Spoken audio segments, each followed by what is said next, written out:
स्कंद पुराण में वर्णित एक कथा के अनुसार प्राचीन काल में एक विधवा ब्राह्मणी अपने पुत्र को लेकर भिक्षा लेने जाती थी और संध्या को लौटती थी। एक दिन जब वो भिक्षा लेकर लौट रही थी तो उसे नदी किनारे एक सुंदर बालक दिखाई दिया। वो नहीं जानती थी कि वो बालक कौन है। दरअसल वो बालक विदर्भ देश का राजकुमार धर्मगुप्त था, जो उस समय बेहद उदास लग रहा था। ब्राह्मणी ने उस बालक को अपना लिया और उसका पालन पोषण ठीक उसी प्रकार से किया जैसे वह अपने स्वयं के पुत्र को करती थी। राजकुमार भी उसके साथ अति प्रसन्न था। कुछ समय पश्चात ब्राह्मणी दोनों बालकों के साथ देवयोग से एक देव मंदिर गई। वहां उनकी भेंट ऋषि शांडिल्य से हुई, जो उस समय के एक विख्यात और सम्मानित ऋषि थे।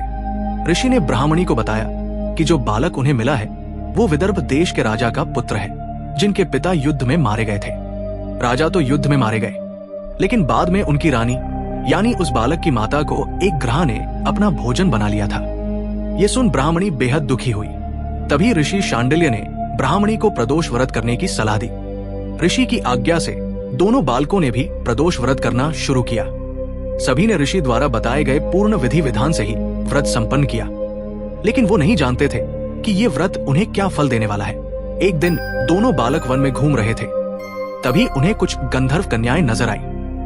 ब्राह्मण बालक तो घर लौट आया, किंतु राजकुमार धर्मगुप्त वही रह गए। वे वहां अंशुमती नाम की एक गंधर्व कन्या की ओर आकर्षित हो गए और उनसे बात करने लगे। गंधर्व कन्या और राजकुमार एक दूसरे पर मोहित हो गए। कन्या ने विवाह हेतु राजकुमार को अपने पिता से मिलवाने के लिए बुलाया। दूसरे दिन जब वो पुनः गंधर्व कन्या से मिलने आया तो गंधर्व कन्या के पिता को मालूम हुआ कि वो विदर्भ देश का राजकुमार है। भगवान शिव की आज्ञा से गंधर्वराज ने अपनी पुत्री का विवाह राजकुमार धर्मगुप्त से कराया। वो समय दूर नहीं था जब राजकुमार के सितारे वापस पलटने लगे। इसके बाद राजकुमार धर्मगुप्त ने बहुत संघर्ष किया, दोबारा से अपनी गंधर्व सेना तैयार की और युद्ध करके अपने विदर्भ देश पर पुनः आधिपत्य प्राप्त किया। कुछ समय के पश्चात उन्हें ये ज्ञात हुआ कि जो कुछ भी बीते समय में उन्हें हासिल हुआ है वो यूं ही नहीं हुआ। ये सब ब्राह्मणी और राजकुमार धर्मगुप्त के प्रदोष व्रत करने का फल था, जिससे प्रसन्न होकर भगवान शिव ने उन्हें जीवन की हर कठिनाई से लड़ने की शक्ति प्रदान की।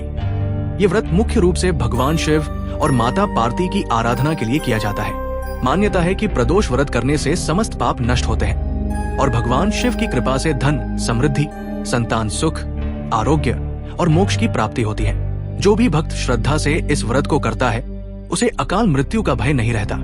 ये वीडियो कैसी लगी? एक लाइक और कमेंट अवश्य करिएगा। जो बंधु इस चैनल पर पहली बार आए हैं कृपया वो इस चैनल को सब्सक्राइब जरूर करें। धन्यवाद।